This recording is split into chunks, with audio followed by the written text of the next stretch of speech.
Homeopathy pharmacy college संघ ने homeopathic medical board के नए नियमों के खिलाफ आयुष मंत्री दयाशंकर मिश्र दयालु को सौंपा ज्ञापन। आयुष मंत्री दयाशंकर मिश्र दयालु के आश्वासन से संतुष्ट हुए होम्योपैथी फार्मेसी कॉलेज संघ और विद्यार्थी। आइए देखें पूरी खबर।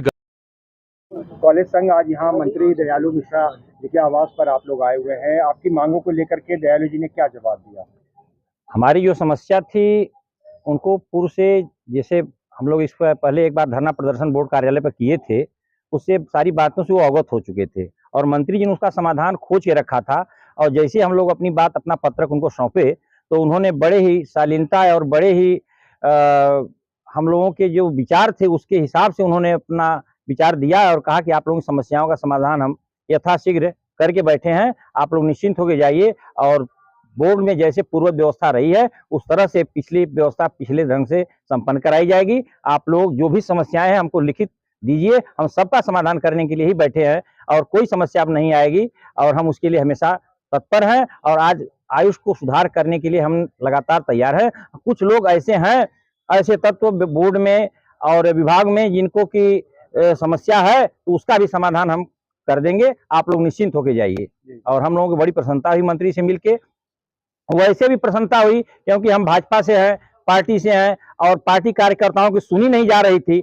आज मंत्री से मिलने के बाद लगा कि नहीं, पार्टी कार्यकर्ताओं की भी सुनी जा रही है और मंत्री जी ने बड़े मन से हमारी बात को सुना और तत्काल हामी भरा कि तत्काल कार्य होगा। पांडे जी, आप बीजेपी के कट्टर समर्थक हाँ, हैं, बीजेपी के हम कट्टर समर्थक हैं। हाँ। उसके बाद भी इतना लंबा समय लगा? ऐसा लंबा समय का इसमें समस्या थी कि ईडी की जांच थी जिसके चलते विलंब हुआ है और विभाग के चलते विलंब नहीं हुआ, विलंब हुआ ईडी की जांच के चलते, और वह जांच संपन्न हो गई।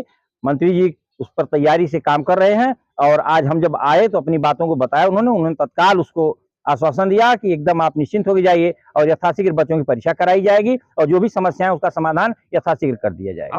आश्वासन से आप संतुष्ट हैं? हाँ, हम लोग मंत्री जी के कोई समय सीमा उन्होंने दी है? नहीं, समय सीमा तो नहीं दिया, लेकिन बताया कि यथाशीघ्र आपका सारा समस्या का समाधान हो जाएगा, आप लोग निश्चिंत होकर जाइए। जो भी समस्याएं हो आप हमको लिखित पुनः आपके होम्योपैथी फार्मेसी कॉलेज संघ मंत्री दयाशंकर मिश्रा दयालु जी के आवास पे आप लोग आए हुए हैं, किस संदर्भ में आप लोग का आना हुआ?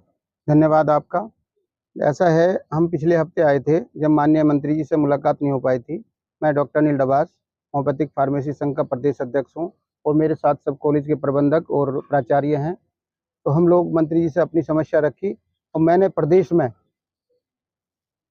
इस बार जो मंत्री हैं हमारे माननीय दयाशंकर सिंह दयालु जी, वो इतने विस्तार से इन्होंने हमसे चर्चा की और हमारी समस्याओं का समाधान पहले से ही सोचे बैठे थे। इन्होंने जो है बहुत अच्छे तरीके से, और मैंने इतने भले व्यक्ति और शिक्षा क्षेत्र से आने वाले, इतना इनको नॉलेज और इन्होंने सारी चीज़ों को जो है इतने तरीके से हमारे को समझाने का और सुलझाने का काम किया है और हम इनसे बहुत संतुष्ट हुए और इनके आवाज़ के सामने ही हम खड़े हैं और बहुत खुश हैं।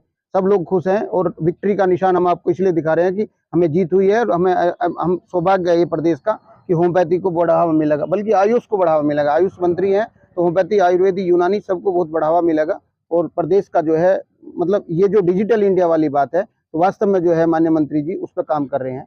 अध्यक्ष जी, क्या मामला था जिसको लेकर के आपको मंत्री की आवाज तक यहाँ? देखो, कोई मामला इतना बड़ा नहीं था, केवल परीक्षा को लेकर था। 2019 के बाद परीक्षा हुई, 20 की, 21 की, 22 की, 23 की परीक्षा नहीं हुई थी, लेकिन उसमें कोर्ट के कुछ मामले थे। सारी चीज़ें हमें बताई, जिसका हमें कुछ चीज़ें हमें डिस्टर्ब कर रही थी, वो चीज़ें इन्होंने हमारी क्लियर कर दी और अब सब चीज़ों को इन्होंने कहा कि हम जल्दी सब चीज़ें निपटा देंगे। एक हमारा मेन मुद्दा था होम्योपैथिक मेडिसिन बोर्ड के गठन का। हम सब लोगों ने कहा, मेरे साथ सिद्धार्थ जी हैं और लोग हैं, सब ने हमने बात की तो उन्होंने कहा कि होम्योपैथिक मेडिसिन बोर्ड का भी जल्दी गठन हो जाएगा। जहां वो अनियमितता है उसकी वो खुद स्वयं जाकर जांच करेंगे, सब चीजें जो है सुलझाने का काम करेंगे।